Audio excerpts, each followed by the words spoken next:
Hi there, here we are with our patient Jeff. Jeff's here actually for another procedure. We did a frontal hairline on Jeff and we rebuilt his temples. We're going to show you what we did as far as how the suture line healed. We're going to show you how the new hairline looks. When we do that max harvest hair transplant, we'll start as far as we can get from the one side. This is the beginning of Jeff's suture line, which healed really nice. So let's take a look at that. You can see this little fine trace white line. I'm going to put my comb right over the top of where the suture line is. And that's the suture line right there. So we're going to kind of follow that all the way around. There's the suture line right there. And let's follow that all the way around. There's the suture line right through there. I have patients that will seek out follicular extraction to try to minimize the suture line, and there's just no need for it. What you're doing with a follicular extraction is you're paying more money to have less of a result to try to attain this type of a final product. So let's follow that the whole way around. Here you go, you can see that suture line right there. Now I'm with Josh, and Josh always wants me to show what a crease in the hair looks like. Okay, so this is a crease in the hair, and then this is our suture line. No different than a regular crease in the hair, and that goes all the way around to the other side. Okay, with Jeff, what we wanted to do is Jeff wanted to bring his whole hairline down and around. These are all tiny little one hair grafts all the way around the front, so it looks super soft and natural. Behind those one hair grafts, we use the follicular unit. Behind the micrograft and then the follicular unit, we use a multiple follicular unit graft to help achieve more density further back. We also restore Jeff's temples. So none of this hair here was here, so we built all this out over here. This is all tiny little one hairs all the way around. And you can see how we blended into his existing hairs all the way back through here. And now what we're going to do when we do that second procedure is we're going to fill that in. Nothing is detectable to the eye, everything looks nice and natural. It blends in with his hair because it's his own natural hair. Now let's take a look at the temples. So we built this temple out. So here's his temples, all with the tiny little one hairs all the way around. And then strengthen it in so it just blends in naturally to his own existing hair. Congratulations, my friend. Thank you, sir. Thank you, doctor.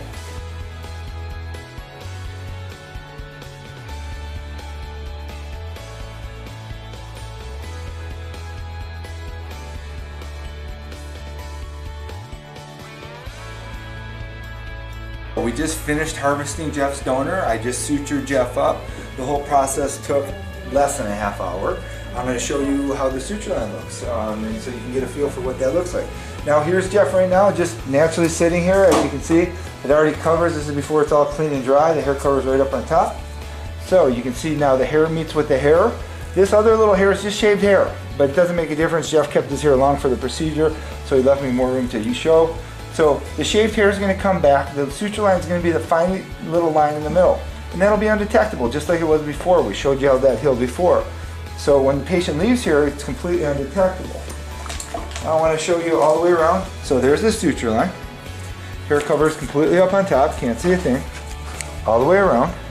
So there's the suture line. So hidden underneath there. Okay. Here's that suture line. Here's where those follicular unit extractions were. I cut all those out and brought that together. Now I pulled out 33 square centimeters of tissue, sewed it up, in under a half hour, yielded my patient over 6,500 hairs in a half hour.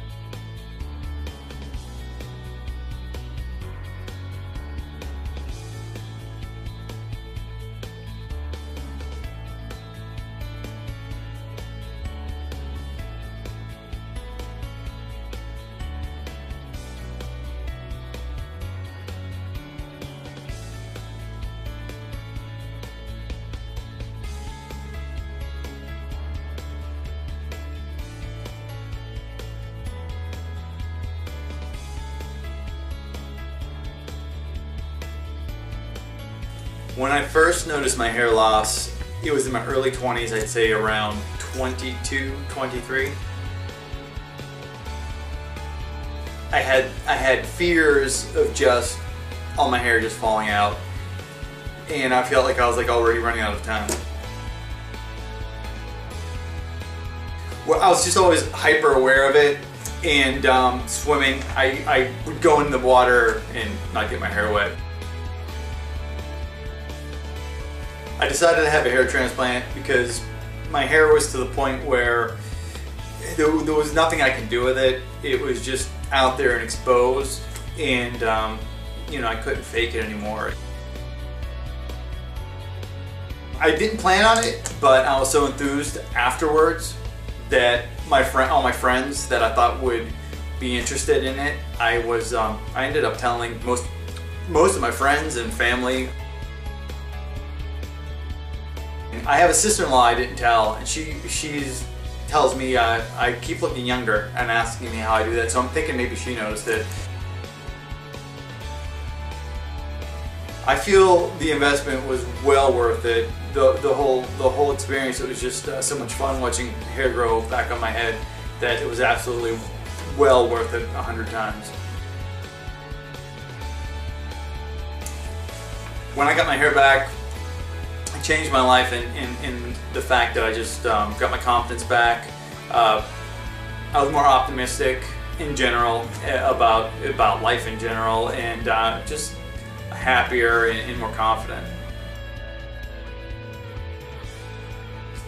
I would recommend Dr. Bolton to others, and I do as much as I can, because it was a fantastic result. It was a great experience, and it was surprisingly easy, and I'm just a happy customer.